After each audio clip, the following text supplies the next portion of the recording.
بسم اللہ الرحمن الرحیم۔ پیارے دوستو، شداد ان نسل کی قوم سے تھا جو تمام قوموں سے طاقتور قوم تھی، جسے قوم عاد کہا جاتا ہے۔ اس قوم کے بارے میں اللہ تعالیٰ نے ارشاد فرمایا، ان جیسی قوم کو نہ اللہ تعالیٰ نے پہلے پیدا کی اور نہ ہی ان کے بعد ان جیسی قوم کو پیدا کیا۔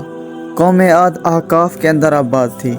احقاف ایسی جگہ تھی جہاں ریت کے بلند و بالا ٹیلے تھے، اور یہ علاقہ یمن اور عمان کے گرد بکھرا ہوا تھا۔ اس علاقے کے اندر قوم عاد 8,500 سال پہلے آباد تھی۔ اس قوم پر اللہ تعالیٰ کا یہ خاص کرم تھا کہ اللہ تعالیٰ نے اس قوم کو دنیا میں سب سے طاقتور قوم بنایا تھا۔ اس کے ساتھ ساتھ اس قوم کو اللہ تعالیٰ نے سرسبز و شاداب باغات اور وافر مقدار میں کھیت عطا فرمائے تھے۔ اس قوم کے پاس بے شمار جانور تھے اور پینے کے لیے میٹھا پانی تھا۔ اس کے علاوہ اللہ تعالیٰ نے بے شمار نعمتوں سے نوازا تھا۔ چنانچہ اس قدر مال و دولت اور نعمتوں کی فراوانی کی وجہ سے یہ قوم بھٹک گئی اور اللہ تعالیٰ کی نافرمان قوم ہو گئی، اور یہ لوگ باغی ہو گئے۔ ان کی ہدایت کے لیے اللہ تعالیٰ نے حضرت ہود علیہ السلام کو مبعوث فرمایا۔ اللہ تعالیٰ کی طرف سے حضرت ہود علیہ السلام اس قوم کو تبلیغ کرنے لگے اور اللہ تعالیٰ کی وحدانیت کی طرف بلانے لگے، لیکن قوم اپنے کفر و شرک سے باز نہ آئی اور حضرت ہود علیہ السلام کا مذاق اڑانے لگی۔ شداد، جو کہ اسی قوم کی نسل میں سے تھا، وہ اس قوم کا بادشاہ تھا، اور یہ 2 بھائی تھے۔ روایات میں آتا ہے کہ ایک کا نام شداد تھا اور ایک کا نام شدید تھا، اور شدید پہلے بادشاہ بنا اور فوت ہو گیا، اور اس کے بعد شداد نے حکومت سنبھالی۔ اس طرح یہ طاقتور قوم کا بادشاہ بن گیا۔ پیارے دوستو، شداد ایک وسیع و عریض علاقے کا بادشاہ تھا۔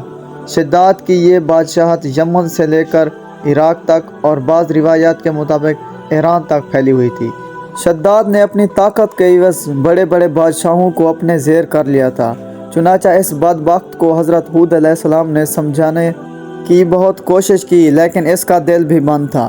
چنانچہ حضرت ہود علیہ السلام نے شداد کو اللہ تعالیٰ کی وحدانیت کی طرف بلایا اور ایک خدا کی عبادت کرنے کا حکم دیا۔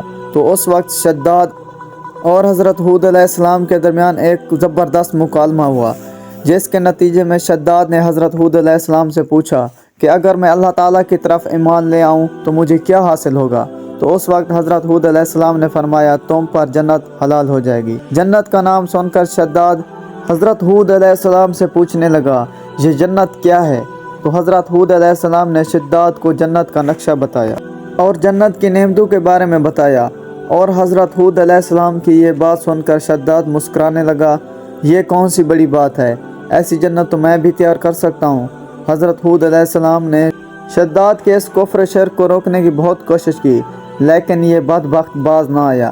چنانچہ شداد نے اس وقت اپنے اس دور کے بڑے بڑے کاریگروں کو بلوایا اور احقاف میں ارم کے مقام پر 20 کوس لمبی اور چوڑی جنت بنانے کا کام شروع کروا دیا۔ چنانچہ شداد کی تیار ہونے والی جنت میں سونے چاندی کی اینٹیں لگائی گئیں اور جواہرات بھی لٹکائے گئے۔ اس بدبخت شداد نے اس بنائی جانے والی جنت میں شہد، دودھ اور پانی کی نہریں بھی رواں کر دی، اور دنیا جہاں کے خوبصورت درخت اور پودے اور پھول بھی لگوا دیے، اور اس جنت کو طرح طرح کے زیورات سے مزین کر دیا۔ قوم جو کہ پہلے ہی بلند و بالا پہاڑوں کو تراش کر محلات بنانے کی ماہر تھی، اور شداد کی سلطنت میں یہ کام عروج پر تھا۔ چنانچہ ریت کے ان بلند و بالا ٹیلوں پر بڑے بڑے ستون کھڑے کر دیے گئے، اور ان بلند ستونوں پر بڑی بڑی عمارتیں بنا دی گئیں۔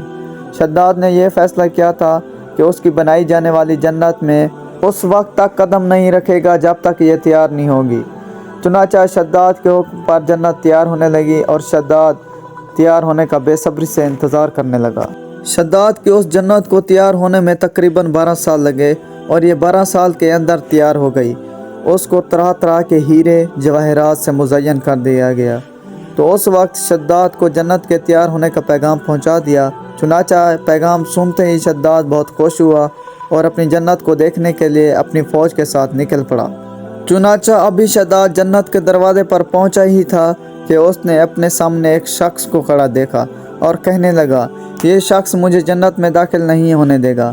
تو اس وقت شداد کے حواریوں نے پوچھا، یہ شخص کون ہے جو تمہیں داخل نہیں ہونے دے گا؟ تو اس وقت شداد نے اپنے حواریوں سے کہا کہ یہ ملک الموت علیہ السلام ہے، جو میری روح قبض کرنے کے لیے آئے ہیں اور یہ مجھے جنت میں داخل نہیں ہونے دیں گے۔